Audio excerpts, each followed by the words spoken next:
Welcome back to Daybreak, folks. State Representative Larry O'Neill expects lawmakers to revisit the medical marijuana bill this year. 41 NBC's Amanda Castro learns more before the 2015 session starts next week. Representative O'Neill, we're getting ready to head back up to Atlanta for the 2015 legislative session. What are some of the big topics, some of the big discussion points that you expect this year? Well, I think we're definitely going to revisit the medical cannabis, and that one is especially of interest in this area because the sponsor is Representative Peake from right here in Macon, who is somebody that has really shown leadership in that initiative like is unbelievable. I saw that issue go from dead on the doorstep to probably the #1 almost unanimously accepted issue in the House because of his wonderful ability to shepherd that. He certainly has intellectually embraced it to make sure everybody understands it's not a legalization of recreational use at all.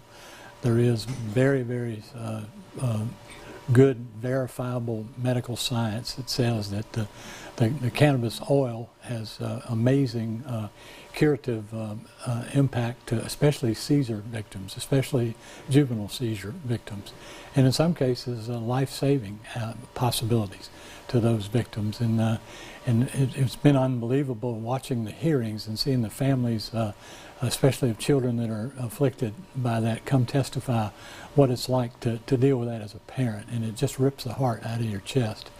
And currently it's illegal to even possess any form of marijuana or grow it, which is what cannabis is in, unfortunately. But the bill makes it very clear that this is about cannabis oil. It's not to be smoked, and the percentage of what would be considered hallucinatory aspect of what's in marijuana is at like less than 3% in the oil.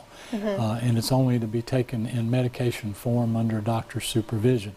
And the cultivation will be under the strictest supervision of anything we've ever done. And truth is, most people don't realize, but it's been used in glaucoma treatment and in cancer treatment legally in Georgia, but it just couldn't be refined in Georgia as a pharmaceutical. Mm-hmm. But now families that live in Georgia where they can acquire the cannabis oil in other states can lawfully bring it in so that their children can live at home with their parents without having to move somewhere where it's legal.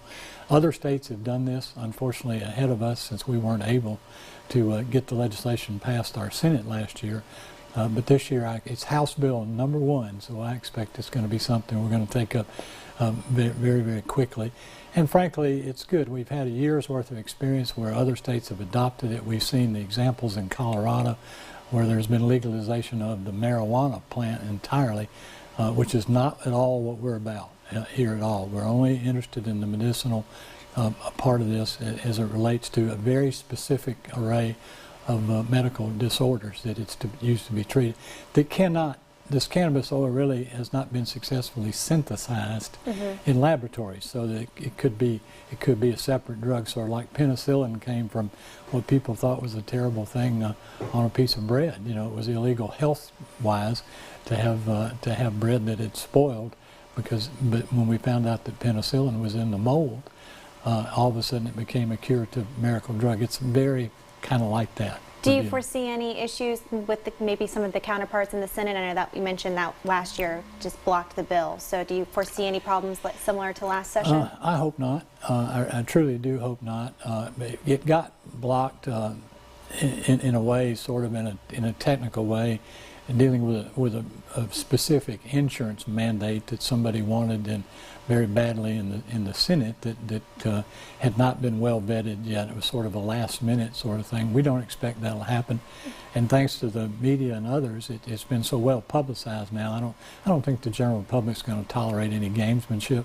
This is about Georgia's children. This is not about technical gamesmanship amongst politicians, and I hope we can all get above that. I really do. Anything else that you guys expect to tackle? We were talking earlier about maybe transportation. Absolutely, transportation is high up on our calendar to deal with this year, in a very urgent sort of way, because what's happened are a lot of good things as far as efficiency of fuel. By 2016, automobiles that are manufactured will be getting 40 miles to the gallon, where they used to get 20 miles to the gallon. our whole tax for infrastructure has come from a fuel tax. And if we're going to be using half the fuel we used to for the same miles driven in the state, and probably even less than that with alternative fuel vehicles, then that's become sort of an antiquated way of assuring that we have the transportation infrastructure we so desperately need for job creation in the state of Georgia. So we'll be looking at long-term solutions for that. We had a study committee all summer long that met 11 places all over the state studying various alternatives, and I suspect that'll be one of the most heated debates we have because it has to do with revenue as well as the quantification of what the need is to keep Georgia moving forward in this recovery.